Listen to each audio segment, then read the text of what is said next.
Jonathan Young. Thank you, Mr. Speaker. I'm very pleased to stand and speak at the third reading of the Consumer Law Reform Bill. Sir, a bill that is bringing considerable change to this whole space.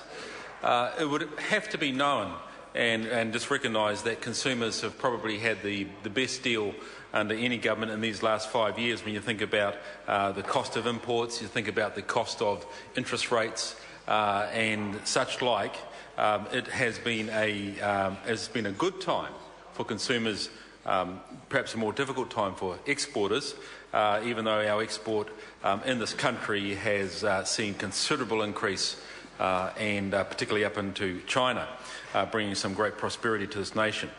So when this Consumer Law Reform Bill heard 93 submissions, which we understand not only here in Wellington but also in Auckland, and it has brought about a significant change in a number of acts. Those are, of course, the Fair Trading Act, the Consumer Guarantees Act, the Weights and Measures Act, the Carriage of Goods Act, the Sale of Goods Act and the Second-Hand Dealers and Pawnbrokers Act. And we've also repealed the Auctioneers Act, the Door-to-Door Sales Act, Lay-by Sales Act and the Unsolicited Goods and Services Act, with considerable changes in those first lists that I read out, sir. So the review of these consumer laws, which commenced a number of years ago under the then Minister of Consumer Affairs, presented to consumer and industry representatives proposals for the modernisation and the reduction in a number of consumer laws. And so this review is been through a process that has not happened for a number of about 20 years. So it's very timely and it's very significant, the changes that have taken place. So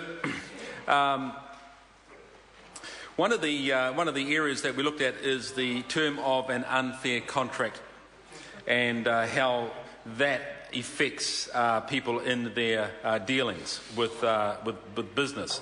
A term is an unfair contract only if it's declared to be such by the High Court or a District Court on the application of the Commerce Commission. This process would ensure that the Commerce Commission was given control of the enforcement of unfair contract terms. It's most likely that the Commerce Commission would be talking to firms out there who may be using unfair contract terms and see them comply prior to a declaration by the court. However, it's good to see that the Commerce Commission have this area of jurisdiction because there have been in the past numbers of unfair contracts.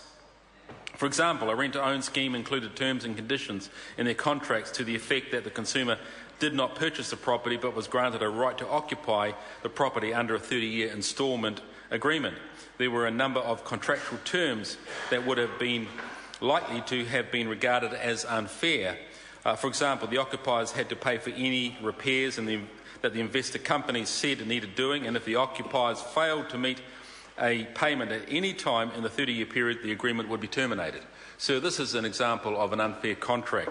And so this is one particular area where in the consumer law reform measures that this bill and series of acts addresses, which is going to bring a far better response or far better situation for consumers in our society. So there's much to be said, but I think I've said enough. This is a great bill. It's going to bring some great benefits to consumers in New Zealand. Very happy to commend it to the House. Thank you. Honourable Clayton Cosgrove. Mr. Speaker.